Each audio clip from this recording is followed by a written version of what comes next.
में मुख्यमंत्री इस वक्त जा रहे हैं। देखिए सीधी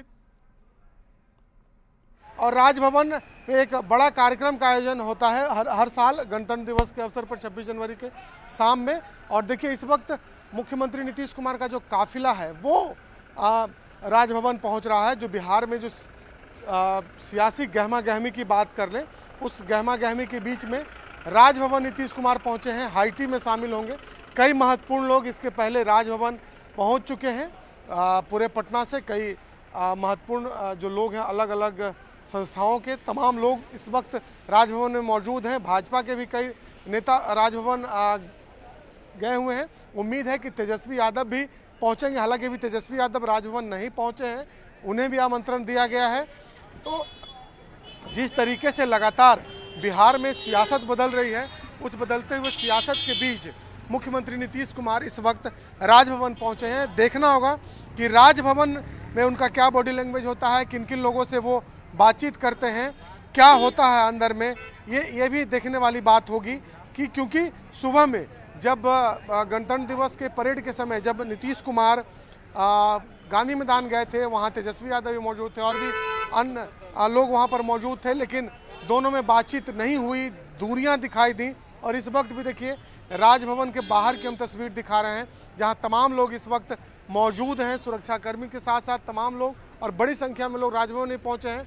इंतजार तेजस्वी यादव का हो रहा है क्योंकि इनविटेशन उन्हें भी गया है, उन्हें भी यहां आना है। कहा जा रहा था कि कुछ ही देर में तेजस्वी यादव भी राजभवन पहुंचेंगे। तो बिल्कुल ये जो तस्वीर आप देख रहे हैं, ये राजभवन मुख्यमंत्री जो है नीतीश कुमार वो पहुंचे हुए हैं। और आपको बताते चलें कि ये हर साल होता है, लंच पे आमंत्रित किया जाता है। रिपब्लिक डे के बाद जैसे ही कार्यक्रम संपन्न होता है, उसके बाद तमाम दलों को यहां पर आमंत्रित किया जाता है और उसी में शामिल होने के लिए बिहार के मुख्यमंत्री नीतीश कुमार भी इस राजभवन में इस वक्त मौजूद हैं और राजभवन वो पहुंच चुके हैं। लेकिन जो सियासी हलचल है, जो सियासी घटनाक्रम है, उसमें अब आरजेडी जो है वो बड़ी मुखरता के साथ ये बात कह रही है कि भाई अब हम भी इस बात को स्वीकार कर चुके हैं कि असमंजस वाली स्थिति है और ये असमंजस ठीक नहीं। और ये सीधी तस्वीरें राजभवन की इस वक्त आपके टीवी स्क्रीन पर, जहां पर लंच में शामिल होने के लिए बिहार के मुख्यमंत्री नीतीश कुमार जो है वो राजभवन पहुंच चुके हैं। और सिर्फ मुख्यमंत्री नीतीश कुमार ही नहीं, बीजेपी के भी कई बड़े लीडर्स यहां पर पहुंचे हुए हैं। डिप्टी सीएम तेजस्वी यादव को भी आमंत्रित किया गया। हालांकि जो जानकारी हमारे सहयोगी शैलेंद्र दे रहे हैं ग्राउंड जीरो से, बता रहे हैं कि डिप्टी सीएम तेजस्वी यादव अभी नहीं पहुंचे। और देखिए यहां पर मुख्यमंत्री ने अपनी कुर्सी संभाल भी ली है, वो उस जगह पर जाकर बैठ गए जो कि उनके लिए पहले से यहाँ पर अधिकृत थी। और अब इंतजार देखिए तमाम दूसरे गणमान्य लोगों के पहुंचने का भी किया जा रहा है। लेकिन ये तस्वीर बेहद दिलचस्प है। बिहार की राजनीति के लिहाज से ये तस्वीर बहुत दिलचस्प है। एक तरफ आरजेडी ये कह रही है कि भाई पहले अब तक ये दावा कर रही थी कि सब कुछ ठीक है, सब कुछ ऑल इज वेल है, आप लोग मान मतलब निकालिए मत। और हमारे साथ आरजेडी प्रवक्ता अभिषेक झा जुड़ चुके हैं। अभिषेक, राजभवन में तमाम लोगों को आमंत्रित किया जाता है। रिपब्लिक डे के समारोह के बाद लंच पर शायद सभी को आमंत्रित किया जाता है, शायद इस वजह से ही मुख्यमंत्री। तो जेडीयू प्रवक्ता अभिषेक हमारे साथ लगातार जुड़े हुए हैं और उनसे ही मैं जानना चाह रही थी कि क्या ये लंच में शामिल होने के लिए मुख्यमंत्री यहाँ पर पहुंचे हुए हैं?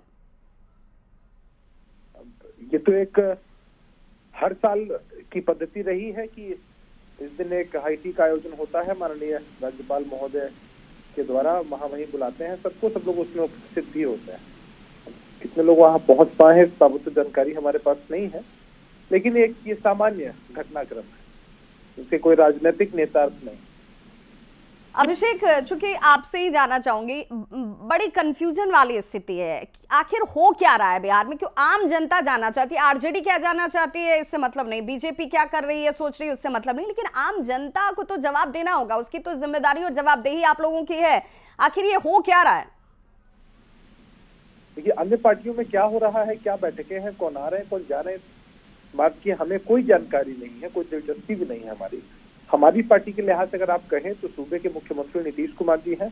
महागठबंधन का स्वरूप उन्होंने बिहार में तैयार किया, इंडिया अलायंस के निर्माण में महत्वपूर्ण भूमिका अदा की। उनकी इच्छा आकांक्षा क्या थी वो सबको पता है और हम लोग महागठबंधन की सरकार में है और नीतीश कुमार जी इसके मुख्यमंत्री हैं, इसमें कंफ्यूजन कहाँ? अभिषेक, लेकिन आरजेडी ये कह रही है, मनोज झा का बयान आपने भी सुना होगा, मनोज झा भी कह रहे हैं कि बड़ी कंफ्यूजन वाली स्थिति आप लोगों ने खड़ी कर दी है। अब ये कंफ्यूजन अगर दूर करना है तो सीधी की सीधी जिम्मेदारी नीतीश कुमार की है। कंफ्यूजन दूर करें कि आखिर क्या चल रहा है।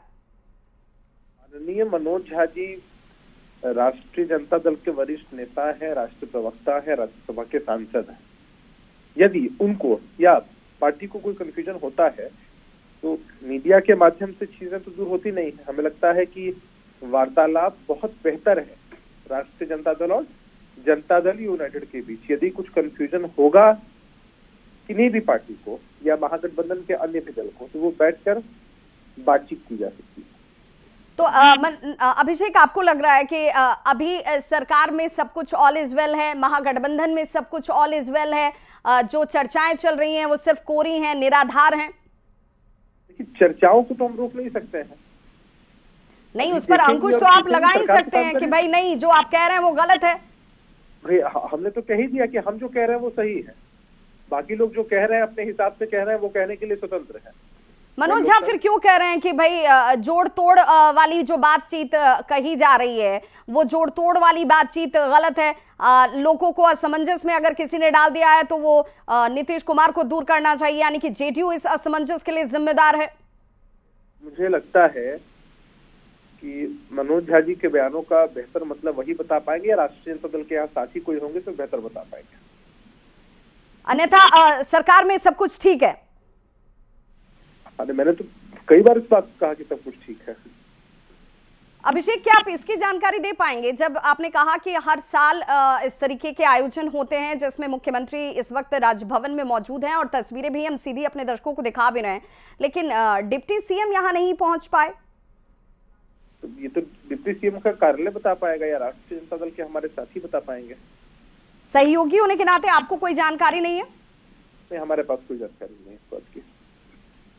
आप ये दावा कर रहे हैं कि भाई जो चीजें दिखाई जा रही हैं या जो कही जा रही हैं उसमें कोई सच्चाई नहीं है? कितनी बार एक ही सवाल का जवाब देंगे? नहीं, आप साफ कर देंगे तो असमंजस आरजेडी की भी खत्म हो जाएगी, महागठबंधन की भी खत्म हो जाएगी और कांग्रेस की तो सबसे ज्यादा, जो इस वक्त वेट एंड वॉच की मुद्रा में है। नहीं, हमने साफ कर दिया है, नीतीश कुमार जी मजबूती के साथ बिहार के विकास के लिए काम कर रहे थे, आगे भी काम करेंगे। अगर बिहार के हित में काम करना हो अभिषेक और बीजेपी के साथ जाना हो तो जा सकते हैं। हमने हमेशा बिहार के हित को चुना है। अगर वही, इसीलिए मेरा सवाल भी वही है, अगर बीजेपी के साथ हित हो तो जा सकते हैं। हाइपोथेटिकल सवाल है, अगर और मगर पर जवाब दे पाना उतना उचित नहीं होता है, जहां तक मेरी समझ है, और बिहार के हित को हम कभी कॉम्प्रोमाइज नहीं होने देंगे। चलिए, बहुत बहुत शुक्रिया अभिषेक हमारे साथ जुड़ने के लिए। जेडीयू प्रवक्ता अभिषेक झा ये कह रहे हैं कि बिहार के हित में जो होगा वो किया जाएगा, लेकिन इस बात का जवाब उन्होंने नहीं दिया कि अगर ये हित बीजेपी के साथ सध रहा हो तो क्या इसकी भी गुंजाइश है। लेकिन उन्होंने ये जरूर कहा कि जो सही होगा, जो उचित होगा, उचित वक्त पर जरूर किया जाएगा और बिहार के हित में किया जाएगा, इसीलिए कहा जा रहा है। और आरजेडी ये मांग कर रही है कि असमंजस को दूर कीजिए भाई, अब तो असमंजस सचमुच दिख रहा है। और ऐसे में नीतीश को आरजेडी की तरफ से अब दो टूक कह दिया गया है कि अब आपको ही सामने